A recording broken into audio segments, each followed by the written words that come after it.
Bilangan. Kitab keempat di Alkitab ini meneruskan kisah bangsa Israel setelah keluarnya mereka dari perbudakan di Mesir. Tuhan telah membawa mereka ke Gunung Sinai dan Ia masuk ke dalam perjanjian dengan mereka di sana. Dan meskipun Israel memberontak, Allah telah dengan murah hati menyediakan jalan bagi Israel untuk tinggal dekat dengan hadirat-Nya yang kudus di tabernakel. Jadi, kitab Bilangan dimulai di akhir masa 1 tahun Israel tinggal di Gunung Sinai, dan mereka berangkat menuju padang gurun dalam perjalanan ke tanah yang telah dijanjikan Allah kepada Abraham. Adapun alur kisah kitab ini dirancang sesuai dengan tahapan perjalanan mereka. Bagian pertama dimulai di Gunung Sinai, namun kemudian mereka berjalan menuju padang gurun Paran. Dan kemudian dari sana mereka mengarah ke dataran Moab yang tepat berseberangan dengan tanah perjanjian. Bagian pertama dibuka dengan sebuah sensus di mana semua orang dihitung. Dari sinilah nama kitab ini diambil. Dan kemudian, ada hukum-hukum tentang bagaimana suku Israel itu harus diatur dalam perkemahan mereka. Jadi tabernakel harus berada di tengah, dan kemudian dikelilingi oleh para imam dan suku Lewi. Dan kemudian di sekeliling mereka, kedua belas suku diatur dengan rapi, dengan suku Yehuda sebagai kepala. Ini semua simbol terperinci tentang bagaimana kehadiran Allah yang kudus berada di pusat keberadaan mereka sebagai umat-Nya. Semua ini diikuti dengan serangkaian hukum yang mengembangkan hukum-hukum kesucian kitab Imamat. Supaya hadirat Allah bisa hadir di tengah-tengah mereka, maka setiap upaya harus dilakukan agar kemah menjadi tahir, tempat untuk menyambut kekudusan Allah. Dalam pasal 10, awan kemuliaan Allah naik dari atas tabernakel dan menuntun orang Israel berangkat dari Sinai menuju padang gurun. Dan seketika keadaan menjadi sangat buruk. Di pasal 11, bangsa ini mulai bersungut-sungut karena lapar dan haus, dan bagaimana mereka ingin kembali ke Mesir. Dan kemudian di pasal 12, kakak-kakak Musa sendiri mulai menentang dan menjelek-jelekan dia di hadapan semua orang. Perjalanan ini tidak berawal dengan baik. Bagian selanjutnya dimulai ketika orang Israel tiba di padang gurun Paran, sekitar setengah perjalanan menuju ke tanah perjanjian. Dan Tuhan menyuruh Musa mengutus 12 pengintai, seorang dari masing-masing suku, sehingga mereka dapat mengintai tanah perjanjian.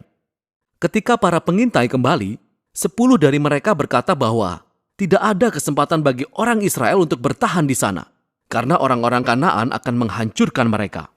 Namun ada 2 pengintai lainnya, Kaleb dan Yosua, yang mengatakan bahwa Allah dapat menyelamatkan mereka. Akan tetapi 10 pengintai itu membangkitkan kemarahan yang menakutkan dari orang-orang, dan mereka mulai merencanakan pemberontakan. Mereka berencana untuk menunjuk pemimpin baru dan kembali ke Mesir. Maka sewajarnya Tuhan marah, sehingga Musa pun memohon bagi bangsa ini. Dia meminta Tuhan untuk setia terhadap janjinya kepada Abraham. Dan Tuhan melakukan permintaannya, tapi tidak mengorbankan keadilannya. Ia memberikan apa yang diminta umat ini untuk tidak masuk ke tanah perjanjian. Dan Tuhan menghukum generasi ini dengan membuat mereka mengembara di padang gurun selama 40 tahun sampai mereka mati. Hanya anak-anak mereka yang akan masuk ke tanah perjanjian. Sekarang kita mungkin akan berpikir konsekuensi yang berat ini akan membuka mata mereka. Tapi ternyata keadaan menjadi lebih buruk lagi.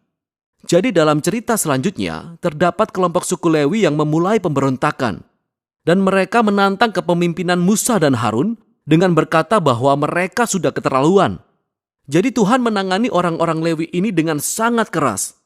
Dan Ia pun memperbarui komitmennya kepada Musa dan Harun sebagai pemimpin Israel. Seiring mereka meninggalkan daerah Paran dan memulai perjalanan, mereka lagi-lagi membuat masalah. Orang-orang Israel mulai bersungut-sungut lagi tentang rasa haus mereka dan bertanya mengapa Musa malah membawa mereka keluar dari Mesir.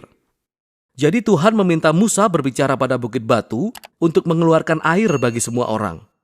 Namun Musa tidak benar-benar melakukan hal ini. Dia melampaui batasannya. Dia memukul bukit batu itu 2 kali dan berkata, "Hai orang-orang durhaka, apakah kami harus mengeluarkan air bagimu dari bukit batu ini?" Demikianlah Musa tidak menghormati Allah dengan menempatkan dirinya pada posisi Allah yang bisa mengeluarkan air. Oleh sebab itu Musa membuat dirinya sendiri bernasib sama dengan generasi yang di padang gurun. Ia juga akan mati di padang gurun dan tidak akan pernah masuk ke tanah perjanjian. Setelah ini, orang Israel memberontak lagi dan Allah memberikan hukuman yang sangat aneh pada mereka. Ular-ular berbisa datang dan memagut mereka. Dan Musa pun harus memohon lagi bagi orang Israel, dan Tuhan memerintahkan Musa untuk melakukan ini. Membuat ular tembaga dan menaruhnya pada tiang. Maka siapapun yang melihat ular ini akan disembuhkan dari pagutan ular berbisa. Ini adalah simbol yang sangat aneh.